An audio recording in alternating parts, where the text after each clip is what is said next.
I'll call the meeting back to order. Welcome back to the Standing Committee on National Security and Defence as we continue our look at threats to Canada, specifically terrorism. Joining us to discuss the issue of threats to Canada is Mr. Tarek Fatah. Welcome. Mr. Fatah is the founder of the Muslim Canadian Congress, which was formed in the wake of 9/11 as a response to give members of the Muslim Canadian community a voice, especially when it came to issues of human rights and secular values. The Muslim Canadian Congress has been prominent in speaking out against the mixing of politics and religion and on issues of gender equality. Mr. Fatah writes a weekly column for the Toronto Sun, hosts a program on AM Newstalk 1010 in Toronto on Sunday afternoons with one of the widest listening audiences in the Greater Toronto Area. In 2008, Fatah published his first book entitled The Tragic Illusion of an Islamic State that was runners-up for the prestigious Donor Prize. This was followed by his book entitled The Jew is Not My Enemy in 2010 that won the Helen and Stan Vine Award for Nonfiction on Current Affairs. Mr. Fatah, welcome to the committee. We're pleased to have you here. I understand that you have an opening statement, and I would invite you to begin. Good afternoon. Thank you very much, Senators, ladies and gentlemen. Thank you for inviting me to address an issue that not only concerns Canada, but the rest of the world, but above all, the community of my faith that seems to be lost in the sands of Sinai with no Moses to lead us out. No matter how we couch our words in the language of political correctness or postmodernism, the fact of the matter is that Western civilization today faces a transcontinental challenge to its very existence. It's not as if we have not faced this challenge before. In the Second World War, in 4 years, we and our allies defeated the largest armies the world had ever seen and saved the world from Hitler and Nazis at a cost of over 30 million people. Subsequently, we won the Cold War. But today, 14 years after Islamism launched its war in the West, we cannot stall, let alone defeat the forces of international jihad. As a Muslim, it gives me no pleasure in washing my dirty laundry, either in public or in these august chambers. But I believe if we Muslims do not step forward and speak the truth, we will suffocate in the stench of our own making while trying to blame others for creating the mess we find ourselves firmly stuck. I understand the Standing Committee on the National Security and Defence has a mandate to study and report on security threats facing Canada and is presently focusing on the issue of preventing of radicalization. Allow me to answer some specific areas that may be of help to your committee and offer some recommendations at the end.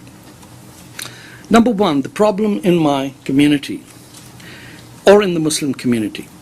The problem of radicalization in the Muslim community depends in which Muslim community we are talking about. If we are speaking about Muslim Kurds or Muslim Baloch or the Muslim Darfuris, the problem is non-existent. The same can be said of most Iranian Muslims. However, within the white and black converts to Islam, the Somali, Bangladeshi and Arab Muslim communities, and more specifically the Pakistani Canadian Muslim community, the problem of radicalization is very widespread. It's deeply entrenched, embedded, and that is framed in terms of an Islam versus the infidel scenario leading up to an end of time Armageddon. Number two, the support infrastructure for terrorism and radicalization. The support structure that exists for Islam-based terrorism or radicalization or Islamism, which is a starting point to the end path of someone being a jihadist, is multifaceted. At its base are the Islamist organizations and mosque-based groups who lay the seeds of radicalization, not necessarily in the recruitment of terrorists, but in the politicization of the sermons that whip up a sense of victimhood of Muslims while cultivating a hatred of non-Muslims and other groups such as gays and women who demand equality and who refuse to wear head wraps or be encased in burqas. To give you a specific example, which most of you would not know about, that most mosques in Canada and around the world start their Friday congregation with a prayer that asks Allah to give victory to the Muslims over the kuffar or the infidels, that is, people like you. The glorification and radicalization is endemic and ubiquitous in the sermons and teachings to very young adults, as can be verified from the incidents in the United Kingdom and even here in Canada. Every Islamic hero in the last 1400 years has been a jihadist who is celebrated for his, there are no her, his exploits in defeating Christians, Jews, Hindus, or pagans. It is with shock that I learnt on Saturday that an RCMP de-radicalization partner, a white convert to Islam by the name of Muhammad Robert Heft, had lengthy meetings over the last 2 weeks with the Taliban leadership in the ISIS-backing Emirate of Qatar. Mr. Heft has been negotiating a pact with the Taliban, and I am not sure if either your committee or RCMP or CSIS knows about it. But he did come back yesterday and attended an event in Mississauga, which was also, the keynote speaker was a federal minister, where he expounded his views. His view is that Canada's foreign policy is at the root cause of all jihadi terrorism. His absurd suggestion is that to ally with the Taliban terrorists and to fight ISIS.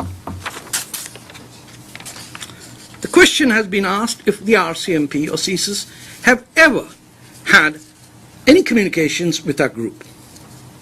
In my 25 years of fighting against Islamism and confronting jihadism within my Muslim community, as an author of 2 books, as a radio host, as a weekly columnist, let me state emphatically, not a single time have I ever been approached by any outreach committee of the Toronto Police, the RCMP, CSIS, or any other security agency. They will simply not meet with any Muslim who looks like an integrated Muslim. I can only draw one conclusion, ladies and gentlemen. In the eyes of the RCMP, a Muslim is a Muslim only if he or she dresses up in medieval attire, encases his wife in a burqa, and speaks with a guttural accent. The Muslims who the Mounties certify as moderate Muslims, who we are told are fighting radicalization, are in fact Islamists who are pro-Sharia, have never, ever once renounced the doctrine of armed jihad. These men and women are pulling the wool over RCMP eyes. As an example, one celebrity promoted by both CSIS and RCMP through both liberal and conservative governments is a Hamilton lawyer, a fine fellow by the name of Hussein Hamdani, who sits on the Canada's Cross-Cultural Roundtable on Security. His presence on CCR has been used to push the Islamist agenda rather than thwart the Islamists. Then there's the infamous Canadian Counter-Radicalization Handbook, United Against Terrorism, which was produced by 2 Muslim groups, ostensibly in collaboration with the RCMP, until they backed out later. The Mounties distanced themselves from this Canadian handbook, but it is instructive in who these Islamist groups in this booklet recommended as the most reliable of North America's counter-radicalization religious advisors. They include Ingrid Mattison, former president of ISNA, an organization which was an unindicted co-conspirator in the 2008 Texas terror trial. Ms. Mattison is a white convert to Islam, once proudly represented the Afghan Mujahideen government at the UN. We have Jamal Badawi. He sat on the board of another organization listed as an unindicted co-conspirator in the Texas terror trial. Siraj Wahaj, labeled as an unindicted co-conspirator in the 1993 WTC bombings. Ziad Shakir, who was outed for his radical ideology by a retired lieutenant commander in the US Navy, Dr. Zudi Jasser, the founder of the American Islamic Forum for Democracy. Now, the question is asked whether counter-radicalization programs work. Let me assure you, there is no such thing as de-radicalization. It is one of the biggest money-making ventures that were ever introduced after 9/11. Experience in Saudi Arabia shows that every one of the radicals released under the guarantee of the Saudi government from Gitmo turned back and are now fighting on the side of ISIS. Let me give you an example of what Islamism is. Islamism is like an agricultural enterprise. Tilling the soil is different from planting and sowing the seed. Irrigating the soil is not the same as spreading pesticides to keep the parasites away. And when it comes to harvesting the crop, the act is different than the sale of the crop. Dear Senators, some Islamists plant the seed while others harvest the crop of jihadists as recruiters. To suggest that those who plant the seed should eradicate the crop before the harvest is a fool's dream. The RCMP and other guilt-ridden mainstream politicians may munch on this marijuana, but as a Muslim, I am prohibited from any intake of such intoxicants. The specific recommendations to this committee, I'll list them for you. Number one, lay hate speech charges against any Muslim cleric who hides behind religious rights to attack and demonizes members of another faith or another religion, as is done every Friday in every mosque of this country. Every mosque must be monitored for such hate speech, where the word kuffar is invoked to hide the real target, which is Hindus, Christians, and Jews. Any mosque indulging in active politics must have the charitable status revoked. We have the law, we simply don't implement it. Donations of more than $20 at all religious institutions must be made by check or credit card to cut off possibility of money laundering, which I have witnessed. Number 5, immigration from Pakistan, Somalia, Iran, Iraq, and Syria must be suspended until Canada can be assured that the security documents, identity papers, and university degrees cannot be bought in the black market or from state agencies. I am aware of how in Pakistan and Somalia and in Iran, someone named, for example, as Tarek Fatah could overnight become Abdul Khan or Behrouz Hamadan with documents and degrees to cheat the best of sleuths because the documents would be genuine, not forged. Identify Muslim groups who are hostile to Islamists and enable them to fight Islamism. In Canada, from the sowing of the seed to the harvesting of the crop, over here I mean Canadian Kurds, the Baloch, the African Darfuris, and the victims of Iran's relentless atrocities on its citizens. As one measure, Canada should re-examine the false designation of the PKK, the Kurdish Workers' Party, as a terrorist group, which we have done at the insistence of Turkey, which, by the way, is the main funder and supporter of ISIS, which PKK is the only group fighting ISIS. Had it not been for the PKK and the Syrian Kurdish counterpart, the YPJ, a human slaughter of immense proportions would have taken place on Sinjar Mountain, and Kobani would have fallen to ISIS. It is unfathomable to me that we would be allies with Turkey and Qatar, who funded, if not created ISIS, but that we treat PKK as terrorists when that group has saved tens of thousands of lives and did not flee like the American-supplied Iraqi army. Senators, in the Second World War, we were allies with Stalin because we had to destroy Hitler. Today, the people who fight on our behalf have been designated as terrorists, and the people who wish to destroy us are members of NATO. I will suggest my final recommendation, which might seem very trivial, but is extremely significant in what message we send out. We should ban the burqa in public as an example set by the Republic of France, and that has been upheld by the European Human Rights Commission and the court for two reasons. The robbery that took place of $500,000 of jewelry in Toronto last week could very well have been a terrorist attack by men wearing burqas, which has happened. Number two, by saying that we as Canadians refuse and reject a value that suggests that women are the source of all sin and therefore should be restricted in their home, we will send a clear message that if you wish to wear a burqa, you're free to wear it in your home. But on our streets, we would not like our children to be scared of people who wear clothes that literally frighten infants. Thank you very much. Colleagues. Senator Stuart Olson. Thank you, Chair, and thank you for your frankness in your discussions on this.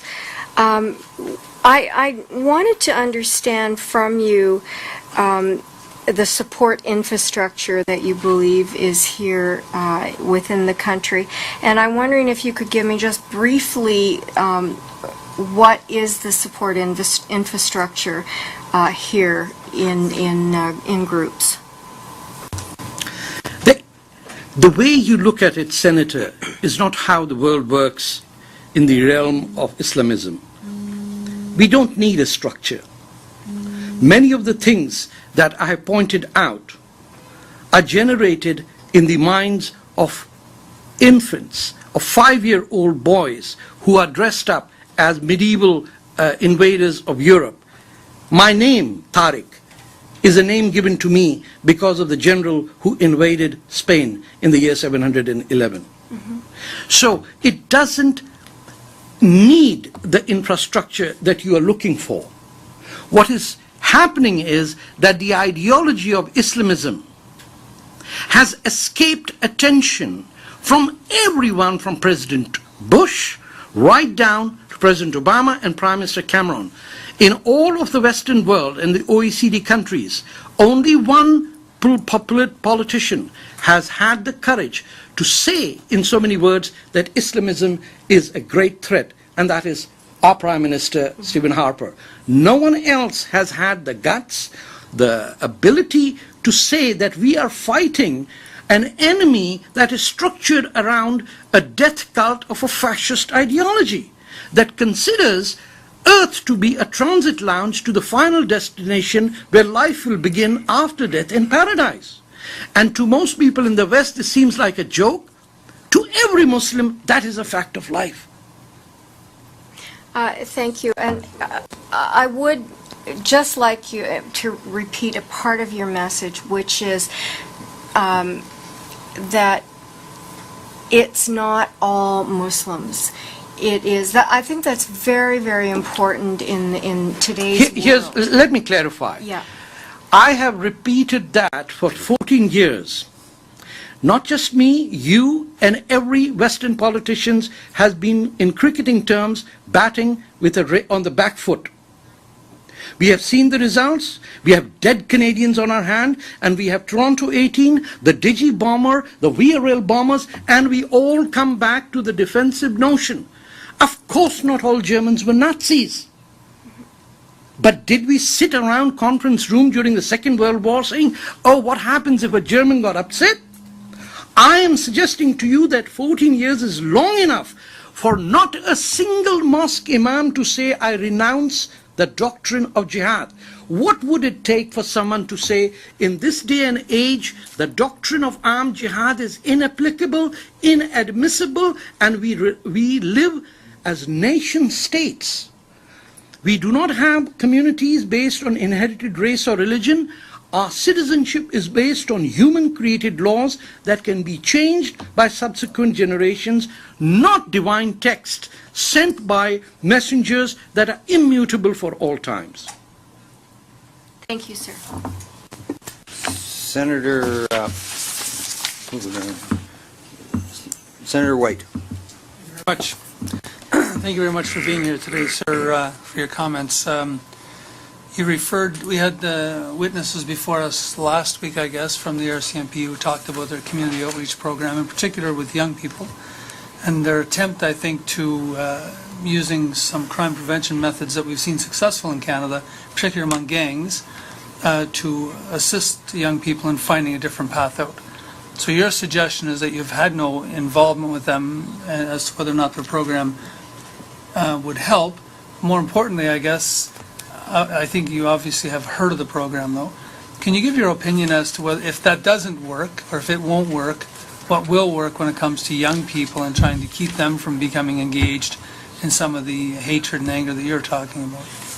Senator, they're laughing at the RCMP behind your backs, these young men. These are highly staged events. These are money-making events. De-radicalization program is a joint venture between companies, consultants, and academics who have a vested interest in this. You cannot produce one de-radicalized person in the last 14 years.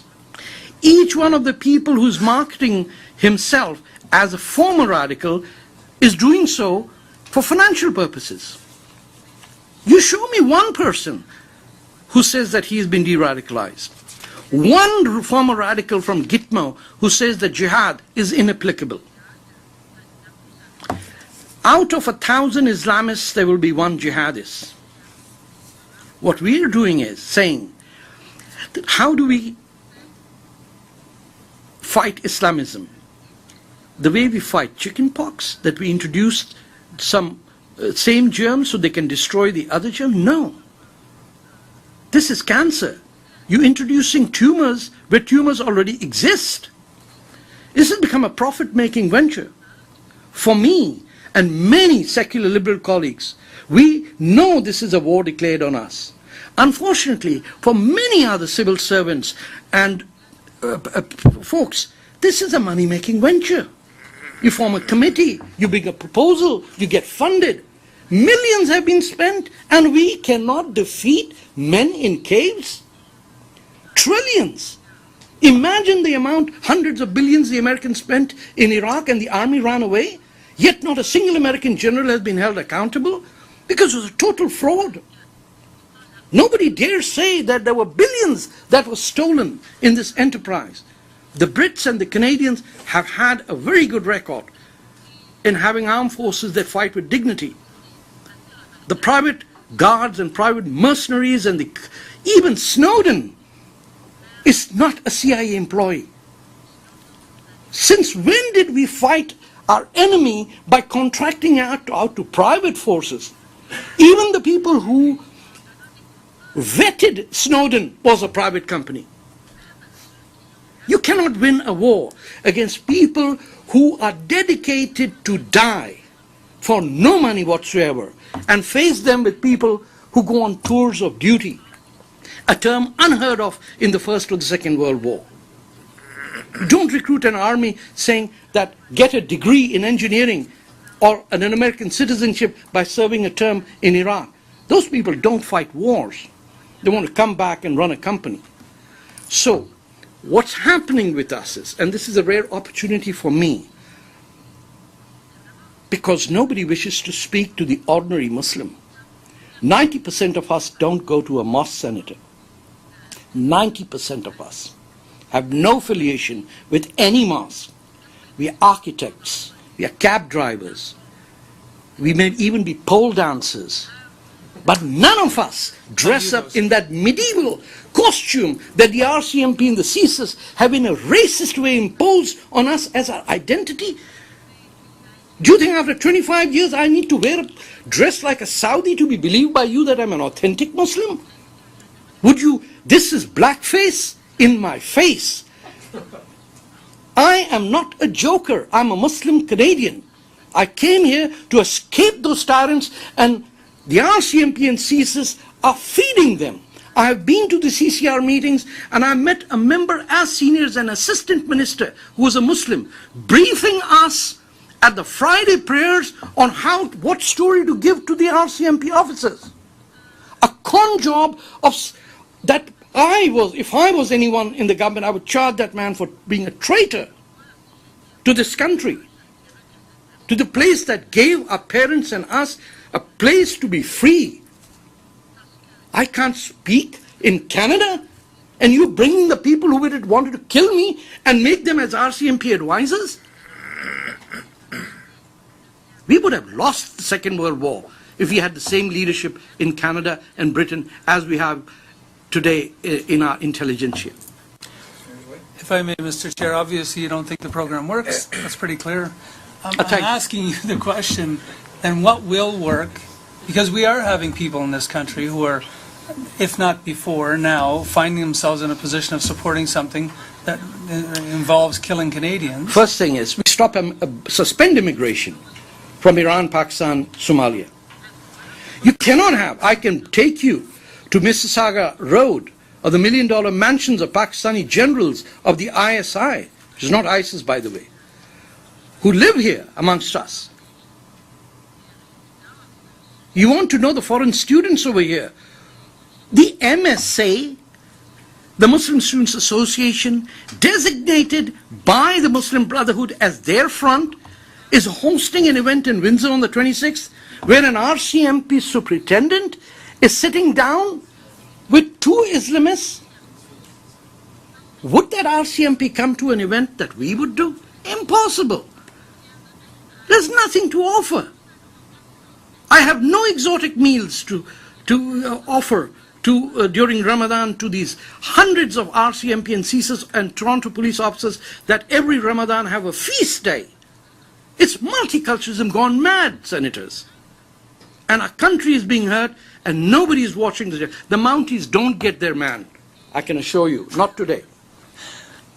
Thank you, Mr. Chair. Senator Beck. Thank you very much, Chair. Thank you very much, Mr. Fatah, for an excellent presentation. I think all my questions have actually been answered because you have given your views on radicalization. I wondered maybe one thing. For the community members who do speak out, like yourself, are you threatened, alienated, or targeted by radicals in any way? And do you feel that you're in any danger for speaking out like this? And how do you encourage others who are truly moderate to speak as well? You'll be surprised. I heard the gentleman before me talk about internet security. Do you know I am the person banned on Facebook? Seriously. I am a danger to Facebook. On a social network that hosts ISIS, prostitution gangs, drug gangs, it is me as a Sun columnist whose profile is banned. When I get a death threat, the police investigate me in Toronto.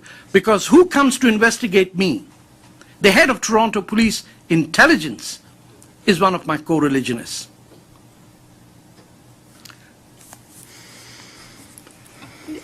I don't like to wash my dirty linen in public, Senator. But I've had it. 14 years and Canada and the United States couldn't defeat a bunch of ragtag medieval monsters, and we debated. I wish Justin Trudeau was here. I wish he was here so I could ask him, do you think I deserve to get jihadis? That he would go to a mosque where women are sent to the back of the bus? Senators, you cannot find radicalization if you believe that women deserve to sit at the back of the bus. And every mosque, no, there are two that don't do this. Every mosque I know other than the two send their women to the basements, behind balconies, or in the last row. And the RCMP and the Liberal and Conservative and New Democrat politicians go there, look at that, and never once did they say, I'd like to see a sister in the front row. They dare not, because they'd be accused of being racist. Senator, do you have a follow-up, Senator Beck? No, that's Senator Dejanay. Merci, Monsieur le Président. Thank you, Mr. Chairman. Yes, Mr. Fatah, can you hear the voice of the interpreter? Are you hearing the interpreter? Good. I have been listening closely to what you have said, and you talked about the RCMP, but I would like to because the RCMP exists here in Canada at the present time, but in your opinion, what would be the best strategy to make the best outreach strategy for the RCMP so that it could connect with the Muslim community? And in your opinion, what should this community outreach program look like in order to fight against terrorism? But the RCMP is the institution we have to work with at the moment. I understand the paradigm which says they have to do outreach. I can't understand why it is the RCMP's job to outreach. This is the politician's job to do outreach to the community and engage. The RCMP's job is not to cater to the whims and fancies of people. They are there to solve criminal activity. In this house, I was hearing, some of us listened to the hearings live. I heard either CSIS or RCMP say they do not investigate mosques. And nobody said why. If RCMP has an agreement with the mosque that they will give a 24-hour notice before they enter the mosque, is this a victory of the RCMP?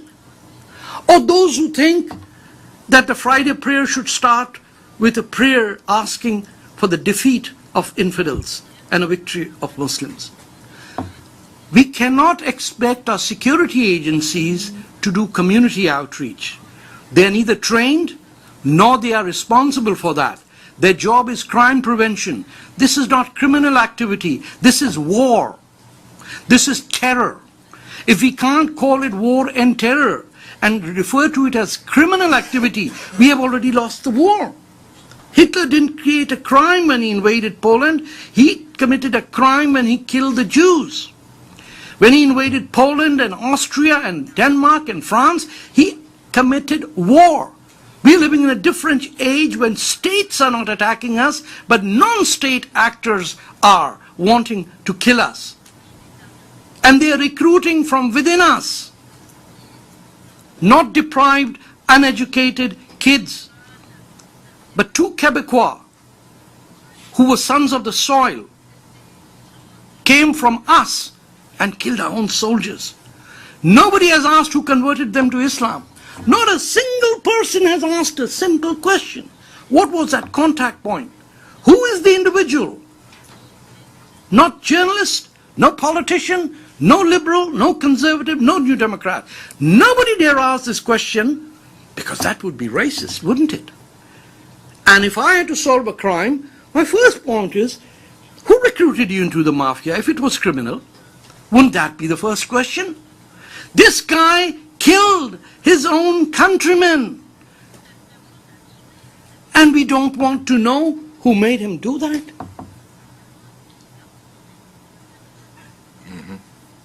If I could just follow up on Senator Dagenet's question. And as you know, with our hearings, we are doing our best to have a public conversation in respect to identifying the problem, being able to assess what supports that,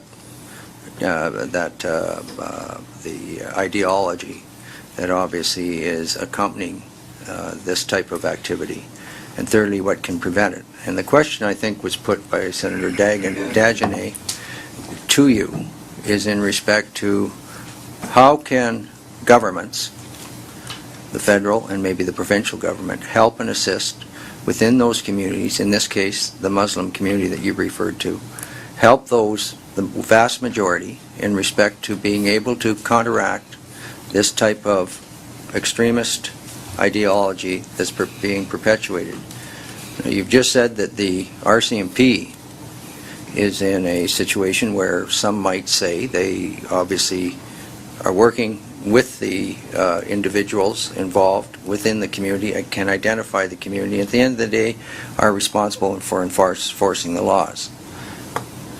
The question then has to be, if within that community, if it's not the RCMP or other government agencies, who within that organization or within that community would be best suited to be able to work within the community to move it ahead, because you're not going to change this Sure, overnight. So if you could do that in a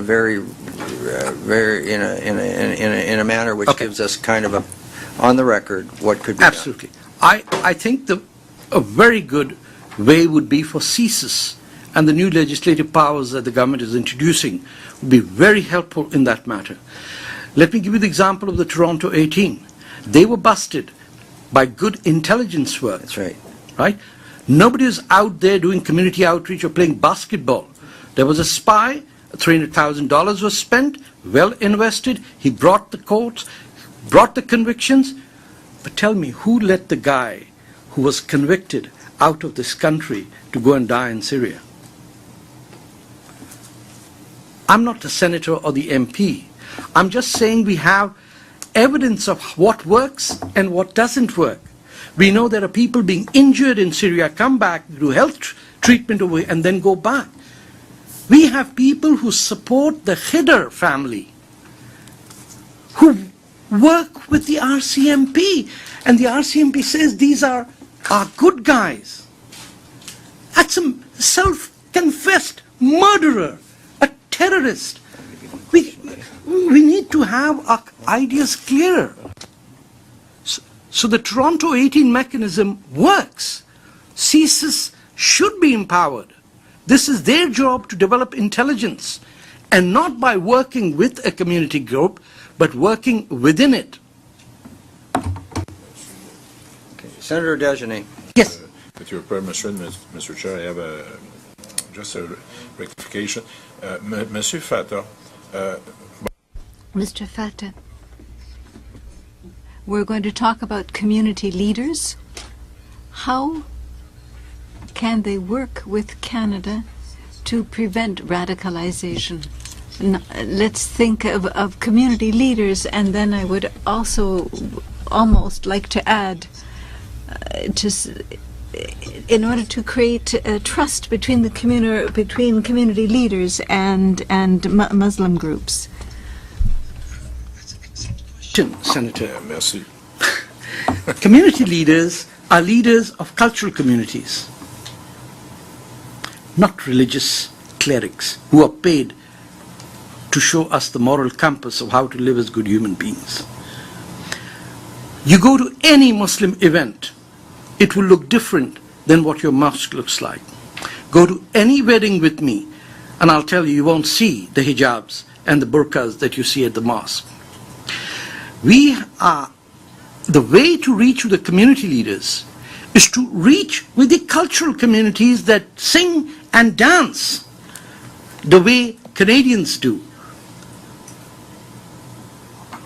Nobody reaches out to the Nile Foundation, which is an Egyptian group. Nobody has ever reached out to some symphony in Montreal.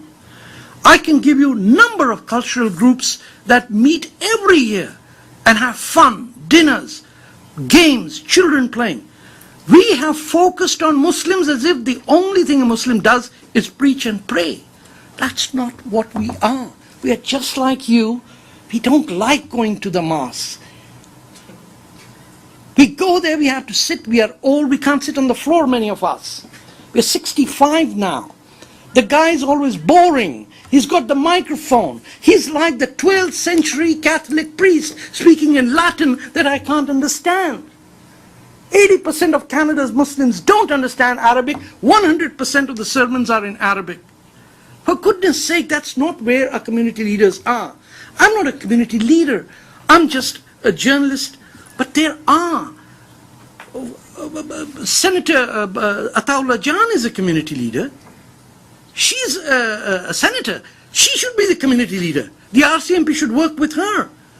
There was another Muslim senator. There are members of parliament.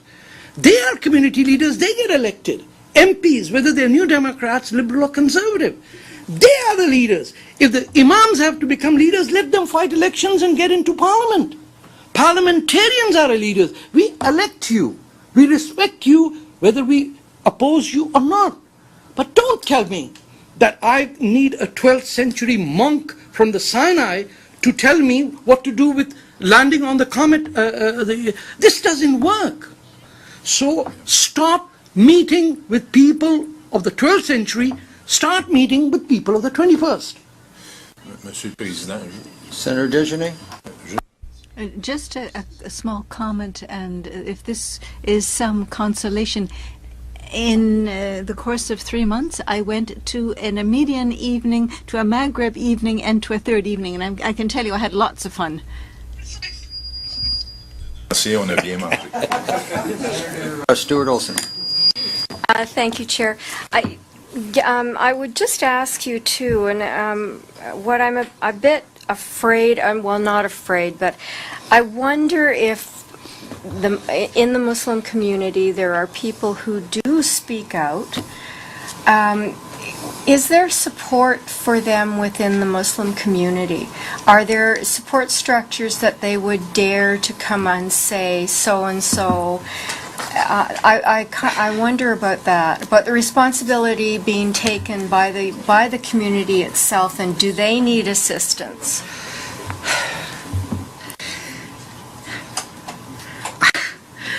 There are huge numbers of Muslims who within their homes are desperate to get rid of the image that we have. My daughter works for the CBC. None of my nieces, it has become so, well, I shouldn't be saying that, this will be recorded, but people want to become Canadians. Don't force us to become something else. Everyone who wants to integrate faces an obstacle. Everyone who wants to go away is funded. There is not a dollar spent by the entire Canadian government that is there to support those Muslims who oppose ISIS. Not one.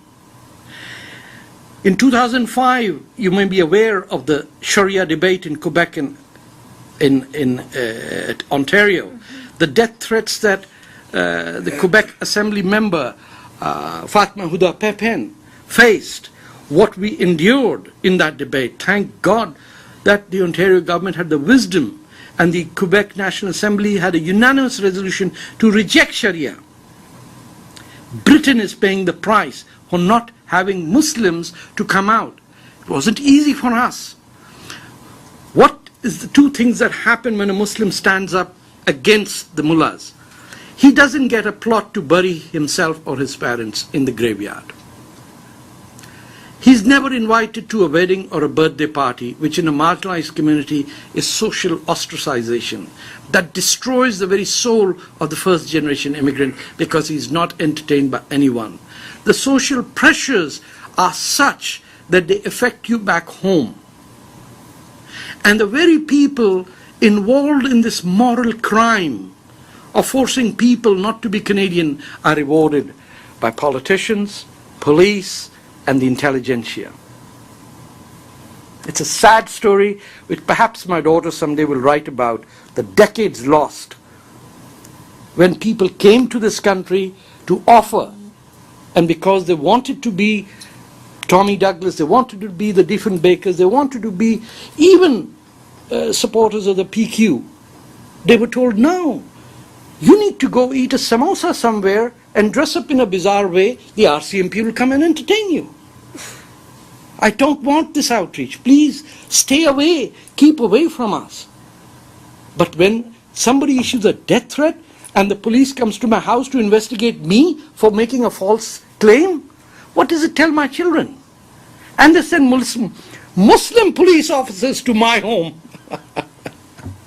Senators, it is a comedy of errors what's happening. But very few will tell you this, because nobody wants to wash the dirty linen in public. Senator Mitchell? Mr. Fatah, my experience with the Muslim community is so fundamentally different than yours. I just know so many wonderful, remarkable, amazing, beautiful people. Don't say anything. Can I finish, please? I'm sorry? And don't say, I thought you were going to say, don't interrupt me. I'm not. Did I? Just about. I find that the implication that every single imam in this country is is inciting people to violence, which is in a sense what you No. said, because No. the first prayer. No, don't put words in my mouth, Okay, Senator, My second please. question, so my first question is, have you been to every mosque in the country? I have a That you reco- say is preaching on Friday, a prayer that starts a prayer that talks about a battle with Senator. non-Muslim people? I resent the fact that you're teaching me my religion, number one. You would have to live 65 years of my life, in 10 years in Saudi Arabia and 30 years in Pakistan and 25 years here to dare to tell me what is Islam. Number two, I did not say they incite violence. That is words that you are putting in my mouth. You should not do that. You're a senator. You should be the role model not to change my words. Number three, I suggested that every Friday prayer is preceded by a prayer asking for the defeat of the infidel at the hands of the Muslims. And I stand by it, sir. And that prayer is going on for 1400 years. And I didn't say that you did not meet Muslims or that Muslims were not fantastic. I am a Muslim. And I am fantastic. And I am the role model for Muslims in this country. The people that you buy as a liberal senator in creating multiculturalism and sidetracking us away from the challenges that we face, I resent the fact that you implicated me as an Islamophobe, and that is exactly what politicians like you do to silence us. Colleagues, we're getting to the end of our time.